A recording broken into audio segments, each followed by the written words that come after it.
Olá! Está começando mais uma edição do programa Portal Saúde, um programa que leva até você informações sobre as mais diversas áreas da saúde com profissionais capacitados. Hoje vamos receber a enfermeira Helenice Gianlupi, que é coordenadora do Núcleo de Segurança do Paciente e Educação Continuada do Hospital Santa Lúcia aqui de Cruz Alta. Hoje nós vamos falar então um pouquinho sobre os protocolos de segurança do paciente.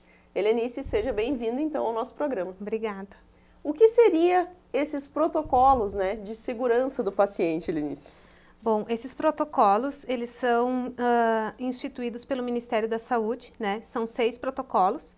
E as instituições de saúde, com base nesses materiais produzidos pelo Ministério da Saúde, adaptam esses assuntos à sua realidade. Então, sim, o Hospital Santa Lúcia vem desde final de 2017, elaborando esses protocolos em cima dos protocolos do Ministério da Saúde, adequando-os à realidade interna, para proporcionar para os nossos pacientes uma maior segurança no atendimento. Então, todos os protocolos, eles estão previstos em lei, seria isso? Isso, estão previstos em leis, e são metas internacionais de segurança do paciente. Então, o paciente, se for na nossa instituição, ou se for numa instituição de saúde em Porto Alegre, em Brasília, em outro país, se a instituição estiver de acordo com as normas, instituídas de segurança do paciente, ele vai ter aplicado esses protocolos no seu atendimento também. Talvez por ser uma questão mais burocrática, muitas pessoas ainda desconheçam, o teor desses protocolos. Mas é importante que os pacientes tomem conhecimento, bem como você disse, assim, para se de repente em algum momento precisa ir em outra instituição, ter essa consciência de que está sendo atendido dentro dessas normas de segurança, Isso. E também porque os pacientes não estão acostumados com esses protocolos, Sim. E esses protocolos, algumas vezes, eles tornam um pouco mais burocrático o atendimento, Sim. Mas se o paciente souber que está dentro das metas e souber o porquê desses protocolos, com certeza ele vai colaborar também, porque todo o protocolo tem como objetivo a segurança do paciente, Sim, e ele vai ficar tranquilo quanto àquele atendimento, Com certeza, ele vai estar recebendo um atendimento seguro e, como consequência, um atendimento de qualidade. O que prevê estes protocolos, O que inclui neles? Então, esses protocolos são divididos em 6 protocolos, O primeiro deles é a identificação correta do paciente, Então, o Ministério da Saúde propõe que as instituições tenham que ter no mínimo 2 indicadores, 2 identificadores do paciente, Uhum. Cada instituição pode padronizar os seus. O Hospital Santa Lúcia padronizou o nome completo do paciente e a data de nascimento. Por que é necessário 2 identificadores?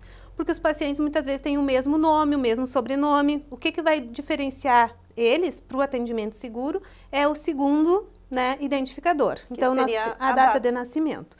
Então, os nossos pacientes, todos eles, agora, desde 2018, todos os pacientes usam pulseira de identificação, É uma segurança É uma mesmo. segurança, essa pulseira vai ter o nome completo dele e a data de nascimento, para que todos os profissionais que vão prestar o atendimento para esse paciente possam comprovar, que aquele paciente é a que se refere o atendimento, para não ter erro da administração de medicação, para não ter erros nos exames, para não ter erros na administração de um hemocomponente, Então, todo o procedimento que for feito, antes desse procedimento tem a checagem da identificação através da pulseira. Então, tanto os pacientes internados como os pacientes ambulatoriais vão receber essa pulseirinha de identificação. Que parece uma coisinha chata de fazer, mas é como tu disse, evita alguns transtornos que muitas vezes a gente já ouviu falar em diferentes lugares do país, A pessoa chegar com um problema, ser atendida de uma forma errada porque deu confusão no nome. Isso aí, é uma segurança para a pessoa saber que é para ela aquele atendimento mesmo, Às vezes é chato, é burocrático, o paciente reclama, criança às vezes não quer ficar com a pulseirinha, ou o pai ou a mãe também resiste um pouquinho, Mas aí a gente explica o porquê, E entendendo o porquê, a pessoa acaba colaborando então, Sim, porque é uma facilidade para vocês, A gente sabe que dentro de de um plantão, por exemplo, assim, do hospital, circulam inúmeros profissionais, Sim. né? Aí tem a troca de turno, quando acontece isso, a pessoa está ali segura. Isso aí, está segura, está identificada, né? Além da pulseirinha de identificação para os pacientes internados, a gente usa também uma identificação à beira-leito, né?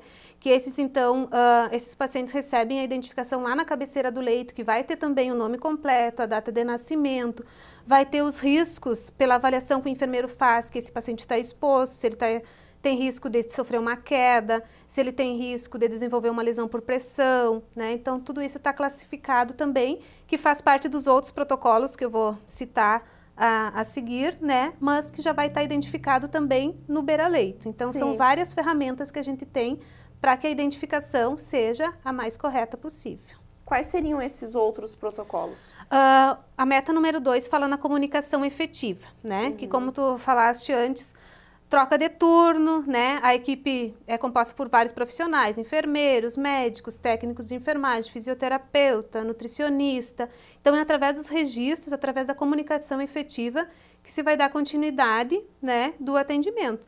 Tudo que aconteceu no meu turno vai ficar registrado, o profissional que chegar no próximo turno vai ter acesso a essas informações e isso vai dando continuidade ao atendimento seguro, então. Sim. O médico que não está sempre presente ali, ele vai poder chegar, consultar o prontuário, né?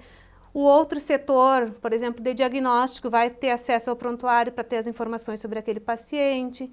Então, o registro, né, faz parte da segurança também pela continuidade, né, e para trazer segurança para todos os profissionais estarem, né, cientes do que está acontecendo com o paciente durante as 24 horas, né, que ele é atendido no hospital. Até para o próprio paciente, né, que não ficar naquela insegurança de essa enfermeira que veio agora, por exemplo, no meu quarto, eu ainda não conheço ela, será que ela sabe o que está acontecendo? Isso, é. Às vezes dá uma certa insegurança em quem está internado, né? Isso aí. Mas tem, através do registro, essa continuidade, né? O registro da checagem de medicamentos na prescrição, tudo isso faz parte da comunicação, né? Para garantir que eu vou saber que horário que ele fez a última medicação, tá tudo registrado no prontuário, né? Saber se ele fez um exame que estava agendado, se não fez, qual o motivo que não fez, se foi reagendado. Tudo isso se dá, então, através dos registros, né, no prontuário, que faz parte do protocolo de comunicação efetiva, então. Sim. Qual seria o terceiro protocolo? O terceiro protocolo é a medicação segura, né? Então, se refere a todo o processo de medicação que o paciente recebe, desde a prescrição até o momento da administração. Nós trabalhamos já há alguns anos com o prontuário eletrônico, né, que é uma das ferramentas, né, que também garante maior segurança pela legibilidade da prescrição, que, como todo mundo sabe, às vezes a letra do médico é um pouco difícil de interpretar, de entender. Então, através do prontuário eletrônico, está tudo ali digitalizado, então não tem dúvida de interpretação, né? No momento que o médico ou que o enfermeiro ou outro profissional faz uma prescrição para aquele paciente, essa prescrição já é direcionada automaticamente para a farmácia. Então, a farmácia já recebe uma segunda via, digamos, dessa prescrição, né? Já toma ciência do caso. Já toma ciência, já vai separando os materiais, os medicamentos, né? Então, já é vinculado a isso, tá? Os medicamentos que necessitam de uma alta vigilância, que tem alguns medicamentos que têm maior risco para o paciente, nós temos o protocolo de dupla checagem. Tanto na farmácia, 2 profissionais conferem se é aquele medicamento mesmo, depois ele é dispensado para a unidade. Lá na unidade, o enfermeiro faz uma conferência e o técnico, antes de administrar, faz uma outra conferência e é registrado no horário dessa medicação, essa dupla checagem. Sim. Tudo para garantir que foi o medicamento certo, que a dose foi certa, o horário estava certo, né, para garantir a segurança na prescrição do medicamento. Evitando um monte de Evitando riscos, um monte de risco, um monte de erro. A gente tem o cadastro de alergia também no prontuário eletrônico. O paciente é alérgico a uma medicação, me informa no momento que internou, o cadastro a alergia dele lá. No momento que um profissional for prescrever aquela medicação, o sistema emite um alerta. Paciente alérgico à dipirona, por exemplo. Então, interessante. Eu não posso prescrever aquele medicamento para aquele paciente porque eu sei que ele é alérgico. Vai evitar uma reação alérgica futura, né, e outros transtornos para o paciente. Além disso, tem evolução farmacêutica também, então os farmacêuticos avaliam as prescrições, principalmente de criança, né, que tem que ser a dose mais fracionada, de acordo com o peso. Então, em cima da prescrição médica, o farmacêutico avalia a prescrição, faz uma evolução, que é um registro, né, que faz parte da comunicação também, para a enfermagem poder se sentir mais segura na hora de preparar aquele medicamento e administrar a dose correta. Vai envolvendo toda a equipe no processo. Vai envolvendo toda a equipe e tu vai ver que um protocolo também puxa o outro, né? Porque a prescrição vai ter a identificação completa do paciente, vai ter o nome completo, então vai puxar o protocolo de medicação com o de identificação. Vai ter o registro da evolução, vai ter o protocolo de comunicação. Então, um protocolo acaba sendo inserido no outro para as fases. Vai fazendo uma sinergia mesmo, Isso, né? para garantir a segurança em todos os processos. Quais os outros protocolos que tem dentro desse processo? A gente tem o protocolo de cirurgia segura, né? Então, que a gente vem implantando ele, né? Que é um protocolo bem importante também, né? Que vai envolver desde o paciente, desde o pré-operatório até o pós-operatório. A gente tem checklist de cirurgia segura, que a gente chama, né? Que é um instrumento que foi elaborado em cima do protocolo do Ministério da Saúde também, com alguns itens que são fundamentais e alguns outros que a gente entendeu pela necessidade da instituição inserir. Aí, o profissional da enfermagem aplica esse questionário no pré-operatório, antes do paciente ir para o bloco, daí já identifica se ele tem exames pré-operatórios, se ele tem alergia, se ele tem algum outro risco, né? Se ele está usando algum adereço que ele precise tirar antes de ir para o bloco. Então, se faz toda essa conferência do pré-operatório, é preenchido esse instrumento, é assinado, é explicado para o paciente esse procedimento, o paciente ou o responsável por ele assinam também, né? O paciente é encaminhado para o bloco, segue-se o checklist lá com a parte transoperatória, né? Então, o paciente, quando chega no bloco, é conferido esses dados. Lá, o médico, o anestesista, também participa do checklist no pré-operatório, dentro da sala, né? Dentro da sala cirúrgica. E aí, ele segue no transoperatório. No final do procedimento, se confere todo o procedimento que foi realizado, porque muitas vezes o procedimento é marcado, mas no momento lá, né, o médico vê que precisa fazer alguma coisa a mais. Então, sim, por algum motivo. Por algum motivo, pela clínica do paciente mesmo, pela indicação, o procedimento foi além do que estava esperado. Então, tem a confirmação do que foi realmente realizado, do material que foi utilizado. Tudo isso é registrado antes do paciente sair da sala. Fica tudo certinho lá para ele... Tudo certinho. Conferir depois, se for necessário. Isso. Tem os termos de consentimento, né? Que o médico aplica antes do paciente ir para o bloco também, para o paciente estar ciente do que ele vai... do procedimento que ele vai ser submetido, né? A avaliação pré-anestésica também, né? Então, tudo para garantir que tudo dê certo no momento do procedimento. É importante o paciente saber, porque de repente pode ficar um pouco chateado de... Tô indo para a cirurgia, preciso responder tudo isso agora. É bem importante saber o porquê, né, desses questionamentos. Às vezes, se repete, já me perguntaram isso. Sim, já perguntaram, mas vai ser perguntado de novo, porque para garantir mesmo que aquela informação é a correta. É, né? Questão de segurança. De segurança, conferência, né, o checklist, várias conferências, né, para garantir que dê tudo certo. A gente tem a demarcação de lateralidade, que isso é uma coisa bem importante também. Por exemplo, o paciente vai operar o joelho direito, né? Então, a gente faz uma demarcação próximo ao local da incisão, com um alvo, que também é padronizado pelo Ministério da Saúde, para dizer que a cirurgia é no joelho direito. Para né? não ter erro. Para não ter erro. Como a gente sabe que às vezes em grandes centros acontece, o paciente foi para operar o joelho direito e acabou operando o esquerdo, né? Sim. Porque é um grande fluxo, enfim, não existe essa conferência, então a gente faz tudo isso para se antecipar o erro, para que o erro não aconteça. Além destes protocolos, quais os outros que... A gente tem o 5º protocolo, que é de higienização das mãos, né? Que é muito importante, né? É um protocolo simples, eu acho que é um dos mais simples, mas é um dos mais importantes também. Porque a higiene das mãos é a principal forma de controle de infecção, né? Sim. É uma técnica simples, né? Que é acessível a todos, mas que a gente sabe que às vezes acaba passando despercebida, né? Até pela correria, né? Pela correria, não dá tempo, né?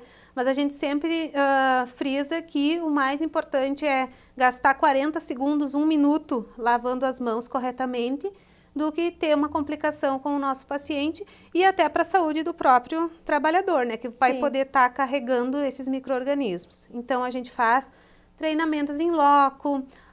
Agora a gente tem um instrumento que a gente faz a análise das mãos, né, dos colaboradores para chamar atenção, porque como a gente sabe, esses micro-organismos não são visíveis a olho nu, então eu acho que a minha mão está limpa e na verdade ela não está, né? Então a gente coleta um suavezinho, que é tipo de um cotonete, a gente coleta da mão, põe num aparelhinho, ele analisa quantos micro-organismos tem na minha mão. né? Então a gente faz antes, aí faz a lavagem das mãos com a técnica correta, repete e mostra a diferença, né? Bem importante, bem legal. É uma forma de conscientização, né? Porque às vezes eu acho que a minha mão não tá suja e na verdade ela tá. Tem que ter cuidado, Tem que ter cuidado. E a gente frisa bastante também que não é só o profissional que tem contato direto com o paciente que tem que fazer essa higienização das mãos, né? Aquele profissional administrativo que pega só o prontuário, que vai só carregar algum material, algum equipamento também é importante, né? Porque tá circulando, né? Tá no mesmo circulando, ambiente. tá tocando em vários lugares, né? É importante a higienização das mãos quando chega no seu turno de trabalho, antes de ir embora, durante o turno, né? Então a gente tem as fases que é preciso a higienização com água e sabão mesmo, e tem outras que pode ser substituída pela higienização com álcool gel, né? Sim. Mas tem toda uma técnica correta também, que ele só vai ser efetivo se a gente fizer a técnica correta. Não adianta eu colocar o álcool só na palma da minha mão, fazer assim e tá pronto, né? Então tem que passar por todas as partes para que seja efetivo, né? Realmente higienize, né? Realmente higienize e consiga diminuir esse número de micro-organismos que está presente ali. E o último protocolo, Helenice? O último protocolo, na verdade, são dois indicadores, né, que foram agrupados pelo Ministério em um só, que é a prevenção de lesão por pressão e a prevenção de quedas no ambiente hospitalar, né? Então, é prevenção, né? O nosso foco é a prevenção. O protocolo de prevenção de lesão por pressão, né, ele se aplica a todos os pacientes. O enfermeiro faz a avaliação daquele paciente através de uma escala, né, que a gente chama de escala de Braden, que ela faz a avaliação do risco daquele paciente que tem de desenvolver uma lesão. Vai avaliar a nutrição dele, a hidratação da pele, o grau de mobilidade, se ele fica muito tempo restrito na cama, se ele consegue se movimentar sozinho, se ele tem umidade na pele ou não, se ele usa fralda ou não, né? Para que a gente possa fazer um plano de cuidados para que ele não desenvolva lesão, né? Porque todo mundo sabe que uma vez a lesão instalada na pele, ela é muito difícil cicatrização. Uma vez rompida a pele, foi rompida uma barreira de proteção do corpo, então o paciente está sujeito a infecção, dor, desconforto, né? Então, o nosso foco é prevenção de lesão. Então, através dessa avaliação, o enfermeiro pode planejar, né, os cuidados que vão ser feitos para prevenir essas lesões. Tirar o paciente do leito, colocar sentado na poltrona, mudar de decúbito, né, virar de lado. Né, tem tudo pessoas isso, que ficam bastante tempo internadas. Tem, né? Pacientes que ficam meses internados e que precisam, né, desses cuidados para prevenir a instalação de uma lesão. Sim. Junto com esses cuidados, a gente tem a aplicação de curativos especiais também, que a gente tem padronizado no hospital. Então, conforme a avaliação, o enfermeiro consegue prescrever um curativo adequado, mesmo antes da lesão, né, se estabelecer. Sim. Então, a gente avalia a pele, classificar, tem uma lesão de grau 1, por exemplo, né, que é quando está vermelhinho, que ainda não rompeu a pele, então eu tenho que agir antes dela romper. Então, a gente já aplica algum curativo especial, já fica mais em alerta com aquele paciente, com os cuidados para evitar que ele tenha uma lesão. E o protocolo de prevenção de quedas, né, que está junto nessa importante, meta, né? Bem importante, né? Que a gente não, muitas vezes o paciente não tem consciência do risco de queda, e tem, não é só o idoso que tem risco de queda, vários critérios são avaliados para ver se o paciente tem risco de queda ou não. Então, a gente tem toda a adequação física, né? E também os cuidados que tem que ser de orientação, de cuidados do dia a dia mesmo. À noite, não deixar o quarto todo escuro, né? Deixar uma luzinha auxiliar acesa para facilitar a saída do leito. Sim. Quando precisar sair, chamar o apoio da enfermagem, né? Para não ter uma tontura quando vai levantar, não ter o risco de cair. Tá um pouquinho fraco. Se necessita de um cuidado maior, tem grades de proteção no leito, né? Que a gente sabe que a cama hospitalar, ela é mais alta do que a cama que a gente está acostumado em casa, né? Sim. Então, tem mais risco, o ambiente é diferente. Então, a grade no leito, barra de apoio no banheiro, barra de apoio no corredor, né? Então, para que não ocorra a queda. Para a gente finalizar, Helenice, o que muda realmente assim no dia a dia para o paciente e de que forma que a gente pode pedir que as pessoas estejam mais conscientes, digamos assim, para que facilite também o dia a dia de vocês e mantenha essa segurança para todos, né? Tanto para para pacientes, como familiares e até mesmo toda a equipe de profissionais, né? O paciente só vai ter benefícios, né? Porque por mais que ele não perceba, ele está exposto a vários riscos. E esses protocolos, todos eles, o objetivo é minimizar esses riscos, que muitos a gente não tem como eliminar, né? Mas a gente tem como instalar essas barreiras de prevenção, né? Então, todos os protocolos, o objetivo dele é um atendimento seguro para o paciente, para que ele interne e saia melhor, né, do que ele internou, e não ocorra nenhum evento, né, que vá prejudicar ele. Né? E a gente faz a análise desses protocolos através de auditorias, para ver se está tudo ok, de levantamento de dados, de cálculo de indicador, né, para ver o que a gente precisa estar melhorando, né? E o paciente, na medida que ele vai conhecendo, né, os nossos protocolos, ele internou uma vez, viu que recebeu a pulseirinha.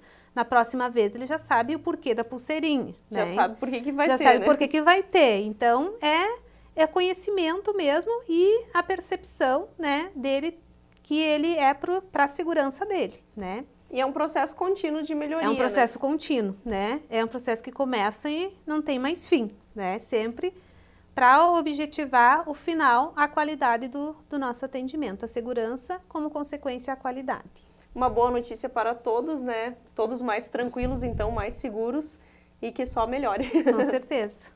Muito bem, Helenice, muito obrigada pela tua participação aqui no programa. A gente fica com a TV Cruzaltense de portas abertas, né? Sempre que quiser voltar, trazer mais informações para a nossa comunidade, será bem-vindo. Obrigada. E a você que nos assiste também, o nosso muito obrigado. Acompanhe o Portal Saúde nas redes sociais. Curta, comente e compartilhe. Até a próxima edição.